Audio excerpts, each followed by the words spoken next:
Eyang Raden Mas Iman Sujono. Ini sering dianggap bertuah oleh peziarah. Mereka menunggu jatuhnya buah atau daun pohon ini yang dipercaya dapat mendatangkan berkah dan rezeki. Jadi kali ini kita akan mengunjungi sebuah tempat paling keramat yang ada di Jawa Timur ini.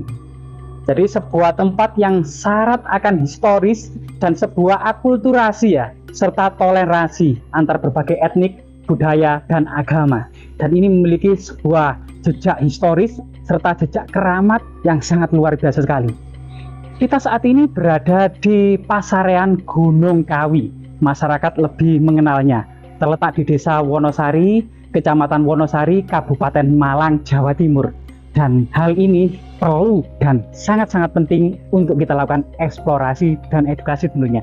Mari kita jalan-jalan bersama.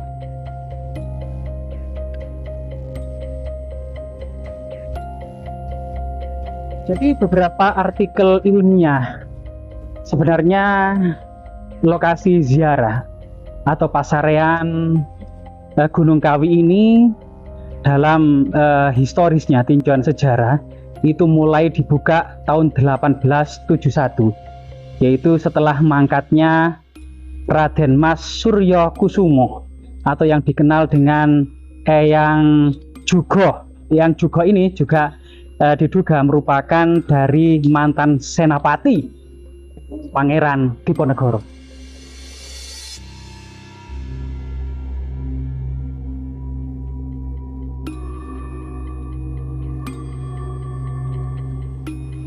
Jadi di sini memang selain nuansa Islam, bahwasanya Eyang Jugo dan juga salah satu senapati Pangeran Diponegoro yang juga menjadi pengikutnya atau muridnya adalah Eyang Imam Sujono. Ketika pembukaan padepokan di lereng selatan Gunung Kawi ini membawa 40 muridnya dan sebagian besar memang beretnis Tionghoa.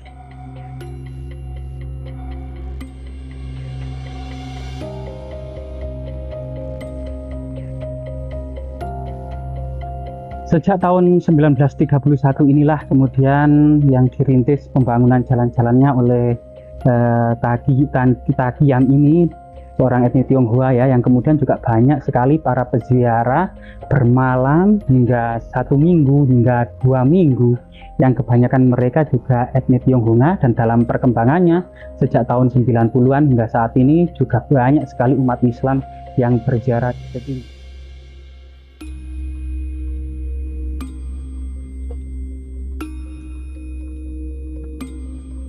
Jadi masjid ini lebih diberikan nama dari salah satu murid Eyang Jugo.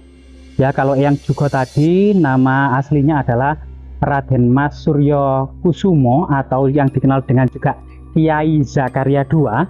Sedangkan salah satu murid yang juga merupakan salah satu senapati Pangeran Diponegoro yang juga putra dari Susuhunan Pakubuwono ya, dari Raja Surakarta, ini bernama Raden Mas Imam Sujono. Nah ini sekitar setelah mangkatnya Eyang Jugo, setelah 5 tahun kemudian disusul mangkatnya Raden Mas Imam Sujono. Jadi kedua tokoh inilah yang menjadi inti dari pusat ritual dan ziarah religi, situs budaya religi dari Pasarean Gunung Kawi itu sendiri. Bahkan yang sangat-sangat menarik adalah tongkat sakti dari Eyang Jugo ini ketika ditancapkan di tanah, ini ternyata tumbuh menjadi pohon dewandaru yang sangat keramat.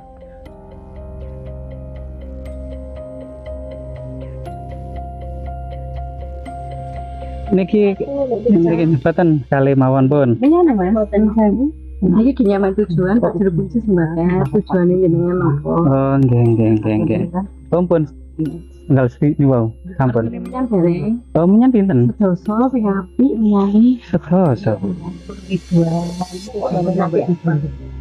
Oh, ngaten Bu, 22 nggih. Juga Mbak Imam Sujono, tujuane masih apa sing kelantan itu ya. Ngeten ta, bahasa Sasa ngeten ta. Oh, kurang 20. Kurang 10. Wajib kasih uang wajib, ikhlasnya 17 Pak Jero. Oh, nggih. Makasih ya Mas. Nama ini pun bunga apa ini Bu? Namanya bunga apa? Mawar. Mawar. Oh di dalam, dari sini saja, dari Desa Wonosari ini saja ya. Oh, berarti Desa Wonosari ini dulu yang buka itu ya Mbak juga itu Bu? Iya di juga sih. Oh ya, terima kasih Bu ya. Jadi masyarakat daerah sini sangat familiar dengan Eyang Jugo dan Eyang Sujono ya.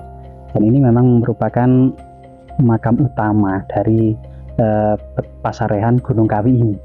Dan yang unik sekali jika dibandingkan dengan pasarean para wali lainnya di pesisir utara Jawa maupun di pusat jejak ibu kota Majapahit di Troloyo ya, di Pasarean Gunung Kawi ini lebih banyak didominasi oleh etnis Tionghoa. Dan ini sebuah sebuah toleransi yang cukup menarik ya. Dalam sebuah lokasi ini ada bangunan masjid bersebelahan dengan bangunan kelenteng, termasuk Mbak Jugo dan Mbak Sujono ini juga diceritakan pada masa pembukaan ini dengan 40 muridnya, sebagian juga beretnis Tionghoa.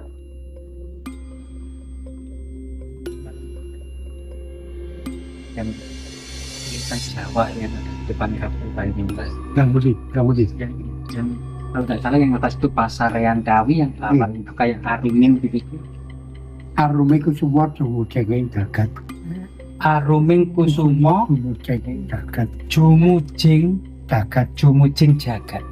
Jadi itu kan pada mawar Sangkolo. Oh, Chandra Senggala. Jagat itu satu. Jagat itu satu. 1871. Aruming Kusuma Jumujeng Jagat. Dumujing ing Jagat. Terus ngandhapi sing alit niku Gopologo. Gopologo. Nggih. 1871. Oh, Gopologo. Satu lagi Pasanggrahan Kawi. Oh, matur suwun. Kasih Pasarean Kawi. Oh, Pasarean Kawi. Matur suwun, Mas. Ini berada di lokasi yang paling keramat di Jawa Timur ya, bahkan mungkin Nusantara. Dan ini adalah sebuah contoh tentang sebuah nilai-nilai akulturasi atau toleransi tepatnya ya, yaitu banyak sekali di sini itu para peziarah, baik itu dari Muslim maupun yang dari non-Muslim, terutama banyak sekali etnis Tionghoa. Tepatnya ini di Pasarean Gunung Kawi. Saat ini kita bersama dengan Ibu Humas, Bu Tia ya, Bu Tia teman-teman ya. Jadi mungkin sedikit Bu, kita tadi teman-teman ini bisa secara garis besar baik itu sejarahnya maupun keistimewaan dari beberapa situs yang ada di lokasi ini. Mungkin Bu Tia sedikit tentang sejarah, termasuk asal mulanya dibukanya Pasarean Gunung Kawi ini Bu. Ya, sebenarnya seperti apa Bu Tia? Pasarean Gunung Kawi adalah sebuah tempat yang sudah dikenal sejak masa sebelum kemerdekaan atau masa pendudukan kolonial Belanda. Tepatnya sejak tahun 1871. Letaknya di sebelah selatan lereng Gunung Kawi, berjarak kurang lebih 40 km dari arah barat daya Kota Malang. Di dalam Pasarean Gunung Kawi terdapat makam dua tokoh yang melegenda bagi masyarakat Jawa maupun pada kalangan masyarakat Tionghoa. Karena kedua tokoh ini mempunyai karisma yang hingga kini senantiasa dikenang dan didoakan masyarakat dari berbagai etnis, seolah tanpa sekat agama, ada budaya, ada golongan serta sosialisnya. Beliau dipercaya dapat mendatangkan berkah bagi seluruh masyarakat yang berkunjung ke Pasarean Gunung Kawi. Kedua tokoh ini adalah Kanjeng Kiai Zakaria II alias Raden Mas Suryo Kusumo alias Raden Mas Kromo Direjo alias Eyang Jugo, juga dikenal sebagai Daulosi kalau orang Cina. Gitu ya. Nama Cinanya Daulosi. Iya. Yang kedua adalah Eyang Raden Mas Iman Sujono, juga dikenal sebagai Erlausi. Beliau adalah murid Eyang Jugo yang merupakan bangsawan dari Keraton Ngayogyakarta Hadiningrat, begitu. Oh, ya berarti putra Raja Yogyakarta. Bukan? Ya. Ada beberapa artikel Yogyakarta, ya, putra Raja Susunan Surakarta. Iya. Ternyata yang lebih benar itu Kesultanan Yogyakarta ya. Yogyakarta. Berarti putra Sultan Hamengkubuwono. Iya. Nah, ini luar biasa. Beberapa artikel yang kita baca ternyata putra susunan Pakubuwono ya. Ternyata memang Raden Imam Sujono. Iman Sujono. Raden Imam Sujono ini ternyata putra dari Yogyakarta. Salah satu putra dari Sultan Hamengkubuwono. Luar biasa Bu ya. Iya. Selain kemudian kedua makam tokoh yang sangat berkarismatik yaitu Dao Lause. Dao Lause. Yang satunya tadi siapa?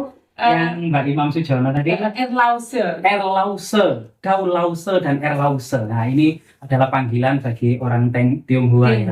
Tadi menyebut semacam guru ya itu. Ini luar biasa sekali. Ada beberapa yang sangat monumental Bu di situs Gunung Kawi ini yang dikenal dengan pohon Dewandaru. Nah, yang siapa saja kejatuhan buahnya atau daunnya ini mendapatkan keberkahan yang melimpah. Nah, mungkin Ibu bisa menceritakan tentang Dewandaru ya. Pohon Dewandaru itu peninggalan Eyang Raden Mas Iman Sujono. Ini sering dianggap bertuah oleh peziarah. Mereka menunggu jatuhnya buah atau daun pohon ini yang dipercaya dapat mendatangkan berkah dan rezeki. Akan tetapi semua itu kembali ke kita sendiri, keyakinan kita masing-masing. Kalau kita tidak bekerja dengan keras, makanya kita tidak mungkin akan mendapatkan moro-moro kita kaya itu ya.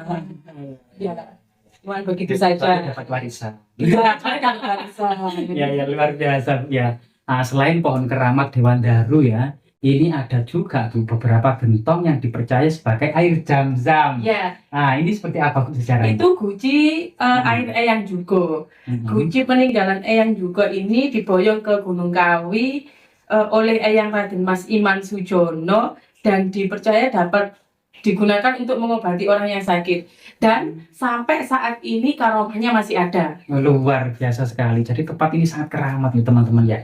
Ada lagi Bu yang sangat luar biasa. Ada masjid yang megah berdampingan dengan kelenteng. Ya, Nah, itu namanya Masjid Agung Iman Sujono. Masjid Agung Sujono dan kelentengnya itu Dan kelenteng ini Kwan Im dan Teokong. Yang di sebelah situ untuk ada kelenteng Dewi Kwan Im, ya dan Teokong. Tikong, ya, Tikong. Tempat ibadah bagi Tikong. penganut agama Tridharma. Tridharma. Mungkin salah satu nama lain dari Tikong itu adalah Kwan Kong. Nah, Kwan Im. dan Kwan Im itu Dewi Welas Asih. Kalau di Dewi Welas Asih. Majapahit dulu dikenal dengan seorang wanita Buddhis Welas Asih namanya Avalokiteswara. Kalau di Cina dan Jepang dia dikenal dengan Kwan Im. Sedangkan Teokong gitu Ya, sedangkan Teokong ini memang adalah seorang yang dikenal sakti dan kuat gitu ya pada masa Three Kingdom hidupnya Zhou Yu yang bersama Zhuge Liang. Nah, teman sahabat karibnya ini kemudian membantu kerajaan selatan dalam memerangi kerajaan utara ya, yaitu dinasti Han yang telah runtuh dan dikuasai perdana menterinya Cao Cao. Nah, itu bisa lihat film Three Kingdom. Luar biasa Bu, terima kasih atas informasinya, sejarahnya dan berbagai macam situs-situs yang sangat keramat di lokasi ini Bu ya. Terima kasih Bu. Mohon izin saya mau nyekar bentar. oh iya, monggo. Sama Di atas. berharap dapat kejatuhan. Wahyu. Pohon Dewandaru. Jadi saat ini kita tadi sudah diizinkan untuk mengetahui agar kemudian publik mengetahui seperti apa sih pohon Dewandaru keramat yang ada di area makam Mbah Sujono dan Eyang Jugo ini. Ini adalah salah satu pohon Dewandaru keramat tersebut. Jadi buahnya seperti ini teman-teman ya.